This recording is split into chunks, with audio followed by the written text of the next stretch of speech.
김정수 전문가의 마감의 정석 시간입니다. 김정수 전문가 연결해보죠. 안녕하세요. 네, 안녕하세요. 네, 어제 이 시간에 거래대금 느는 거 확인해야 되고 여기에서 숙제가 반도체는 삼성전자가 기준이고 2차전지 저점 높이는지 확인해보자 얘기를 해주셨는데 이 가운데서 오늘 의미 있는 변화, 거래도 최근 들어서 서서히 조금 늘고 있고요. 오늘 2차전지가 전에 없던 모습을 보여줘서 어떤 시그널일지 좀 궁금합니다. 전문가님이 잡으신 오늘장 한마디 먼저 듣고 출발을 해볼까요? 네, 이틀 연속 코스피 2500에서 유동성 8구조 시장으로 올라옴 느낌표. 매수 자금이 10조, 11조 연속적으로 증가하면 4대 중심산업 계속고 느낌표입니다. 예, 지금 탈시장으로 올라옴이라고 얘기해 주셨는데 그게 어떤 의미인지도 좀 궁금하고요. 아직은 10조가 안 되는데 이제 10조, 11조 이렇게까지 좀 늘어야 된다. 조금 더 설명을 해 주시죠. 네, 어제는 제가 8조 시장으로 말씀을 좀 드렸었고 이거는 매수 대금이 증가한 거다.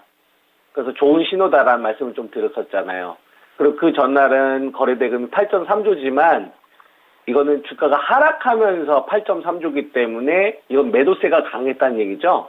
그러니까 이거는 매수 대금이 부족한 시장이다라고 제가 말씀을 좀 드리면서 구분을 좀 해드렸었고 실제로는 어제부터 매수 대금이 증가했다라고 봐야 되는 겁니다. 어제가 8.7조 정도 나왔는데 2,500에서 8.7조 정도 증가했잖아요. 근데 오늘 보면 제가 그냥 8조라고 해도 되는데 8조에서 9조로 범위를 정했잖아요. 그죠? 오늘 거래 대금이 한 9.2조 정도 되니까. 그러니까 이거는 거래 대금이 증가해서 제가 이렇게 좀 표현을 한 거라 보면 되는 겁니다. 이거는 매수 대금이 좀 증가한 거다. 그죠? 그러면 어제는 매수 자금이 9조, 10조 증가하는 건데 오늘 보면은 10조, 11조로 표현을 했잖아요. 그죠? 그러니까 자금이 1조에도 계속 증가해야 된다라는 거를 현재 시장에서 저는 가장 중요한 포인트로 좀 봤구나. 이렇게 이해를 하시면 될 것 같고요.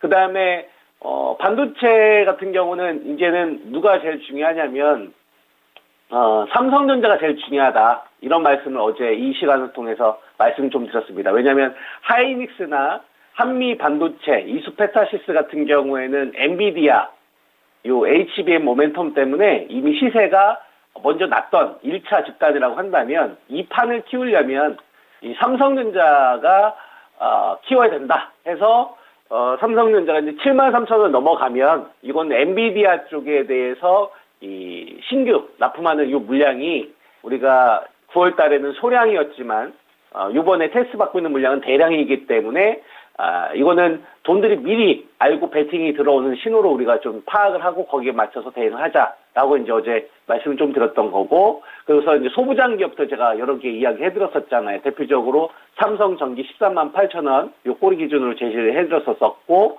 그 다음에 HP, SP가 가면서 이게 유진테크나 이제 워닉 알크레스를 끌고 올 수 있는 이런 흐름들을 이야기해드렸었고 그 다음에 솔브레인 얘 하나로 끝나지 않고 K시텍이나 하나 머티리얼즈나 그다음에 이제 동진 세미캠, 소부장 관련된 섹터들이 이렇게 비즈니스로 좀 구성되어 있다. 여기에 이제 PSK 홀딩스까지도 포함을 좀 시켜야 됩니다. 이렇게 이제 삼성전자 73,000 돌파됐었을 때 이 거래 대금이 붙으면 이제 소부장 쪽 공략하시는 분들은 이 포인트를 보시면 되고요. 기업과 관련된 내용들은 어제 제가 유튜브 공개 방송을 해서 이 비즈니스 관련된 구조적인 내용도 제가 상세하게 좀 설명을 좀 드렸어요. 그래서 이 구조적인 포인트를 참고하실 분들은 어제 그 녹화된 거 보시면 됩니다. 유튜브에 다 되어 있으니까요. 오늘은 이제 배터리와 관련된 질문을 하셨는데 배터리는 이렇게 보시면 될 것 같습니다. 지금 현재 2,350에서 공포 매수 의견을 드렸었고 코스피 지수 기준으로 그리고 이제 앞으로 시장은 2,500이 중요할 거다라고 하면서 이제 2,500이라는 숫자가 우리나라가 100조에서 120조 정도 벌었을 때 밸류다라고 말씀을 좀 드렸었잖아요. 오늘 저점이 2,500입니다. 오늘 코스피 지수가 2,500이 저점이에요. 또 며칠 전 보면 2,500이 또 고점이고요. 그죠? 그리고 2,350도 이전에는 2,350이 고점인데 그 다음날에 2,350이 저점이에요. 그래서 이건 뭘 의미합니까? 밑에서의 저항이 위에서의 저항이 아래쪽에서 좀 지지 테스트를 받는 거죠. 그러니까 지금 시장이 2,350과 2,500이 중요하니까 계속 이 숫자가 여러 번 나오는 거 아니겠습니까? 그죠? 그러니까 이거는 현재 시장에서 대한민국의 몸값을 요 정도로 결정하고 있구나라고 저는 보는 거예요. 누가? 정석투자가요? 아니요. 머니가요.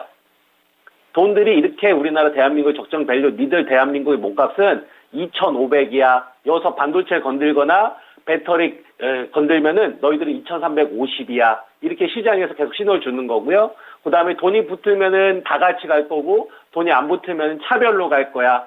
그리고 2,500에서 제일 중요한 거는 연속적인 매수 대금의 증가인데, 이게 어제부터는 난 증가한다라고 신호를 주고 있는 거야. 라고 이제 시장이 우리에게 메시지를 좀 주고 있는 거고요. 그 다음에 반도체와 관련된 포인트를 말씀을 좀 드렸는데, 이제 배터리와 관련된 부분이죠. 배터리는 네 종목을 여러분에게 기준을 잡아드렸습니다. 그러니까 시장의 핵심 포인트로 첫 번째가 매수 대금의 연속적인 증가, 두 번째가 반도체 중심주의 고점 돌파, 그 다음에 세 번째가 배터리 중심주 4인방이었죠. 4인방의 저점 상승. 그렇죠? 그리고 중요 가격. 이것도 제가 방송을 통해서 여러 번 이야기를 해드렸습니다. 그래서 첫 번째로 스타트를 끊어야 되는 게 누구였다? 포스코홀딩스가 47만 원을 회복해 주는 게 굉장히 중요했다. 그래서 47만 원 회복하면서 이제 이건 꼴이 단 거다. 이렇게 말씀을 좀 드렸었고, 그리고 나서 그 다음에 LG 에너지 솔루션이 45만 원인데 이건 44만 원이나 그냥 45만 원이나 그냥 같은 값을 보셔라 해서 배터리 중심주는 이미 기준 이제 잡은 거다. 꼬리의 기준이 잡은 거다. 이렇게 말씀 좀 드렸잖아요. 그럼 나머지 이제 두 종목이 남았다. 그죠? 두 종목은 포스코 퓨처엠과 에코프로다. 그래서 포스코 퓨처엠과 에코프로와 관련되어서 포스코 퓨처엠은 중요 가격을 30만 원 초반 정도로 이야기를 해드렸었고, 에코프로는 68만 원 방어가 나오면 그 다음은 이제 78만 원이다 해서 요 중요한 가격이 어떤 의미를 가지고 있는지는 제가 지난주 그 금요일 날 명인들의 복귀, 오늘 시장이 급등하기 전에 상세하게 좀 풀어드렸으니까 이런 좀 자세한 내용 알고 싶으신 분들은 지난주 명인들의 복귀 이 내용을 좀 참고를 하시고요. 오늘 같은 경우에는 포스코 퓨처엠이 30만 원 초반에서 반응을 했다는 건 되게 중요한 신호를 보고 있고요. 그 다음에 거래대금이 3천원 정도 증가를 했잖아요. 그래서 이것도 좋은 신호고, 자, 그 다음에 에코프로가 68만 원에 방어 나왔다는 게 되게 중요합니다. 이 주식이 다른 자리도 아니고 67만 9천 원, 11월 27일 날 68만 원 자리에서 방어를 나왔다는 얘기는, 그러면은 중심주 4인방이 중요 가격을 회복했다는 얘기고, 중요 가격을 회복했다는 얘기는 우리가 어떻게 받아들일 수 있냐면 배터리에 대한 할인이 끝났다라고 보는 거예요. 우리가 2013년도 7월 달에 양극재 그 관련된 업체들이 리튬 가격 급락하면서 그 LG 에너지 솔루션이나 포스코 홀딩스나 포스코 퓨처엠이나 에코프로나 에코프로 BM이나 LNF 이런 기업들이 실제 급강하가 됐었던 이유 중에 하나가 뭐였었냐면은 테슬라의 연이은 가격이나 그다음에 전기차나 이 배터리 합작사와 관련된 이 연기, 결국 단가를 높일 수 있는 상황이 되지 않다 보니까 급격하게 프리미엄이 빠졌었던 거거든요.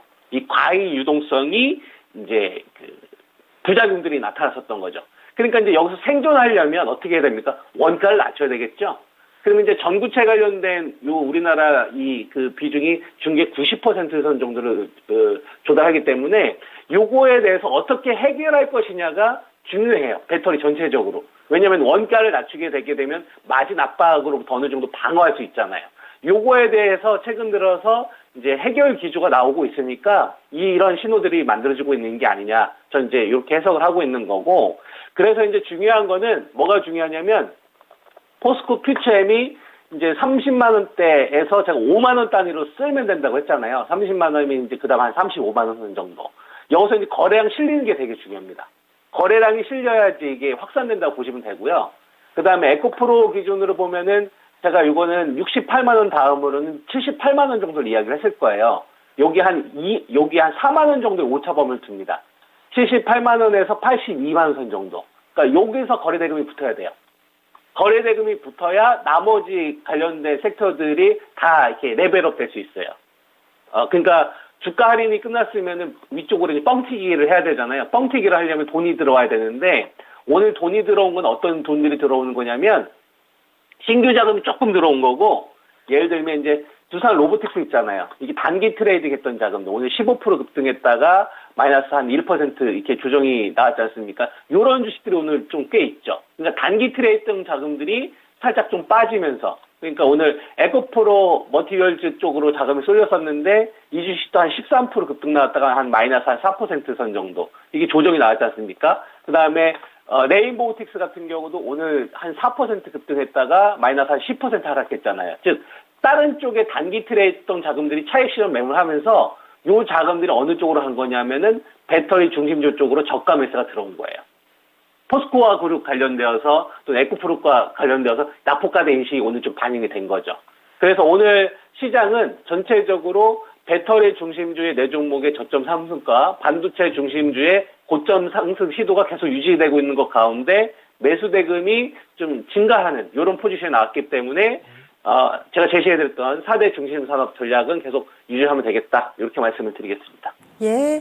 내일 이 시간 다시 뵙겠습니다. 건강관리 잘 하시고요. 네, 감사합니다. 예. 이렇게 해서 김정수 전문가 의견 들어봤습니다. 긍정적인 시그널 나타나고 있죠. 2,500선에서 유가증권 시장 어느 정도 좀 지지를 잘 해주는 상황 가운데서 거래도 붙고 있고 그동안에는 아픈 손가락 역할을 했던 엄짝달싹하지 않았던 2차전자도 이제 슬슬 긍정적인 시그널이 들어오고 있습니다. 그러면 내일장에서도 이런 신호들이 이어질지 이 부분을 체크해봐야 된다. 김정수 전문가 팁을 이렇게 주셨네요. 저희 준비한 내용은 여기까지입니다. 다양한 투자 판단에 대한 도움 말씀드렸고요. 종목의 상승 하락을 보장하지는 않습니다. 종목 진단은 바로 이어지는 진짜 쉬운 진단 시간에 해드릴게요. 저는 내일 다시 찾아뵙습니다. 함께해 주신 여러분 고맙습니다.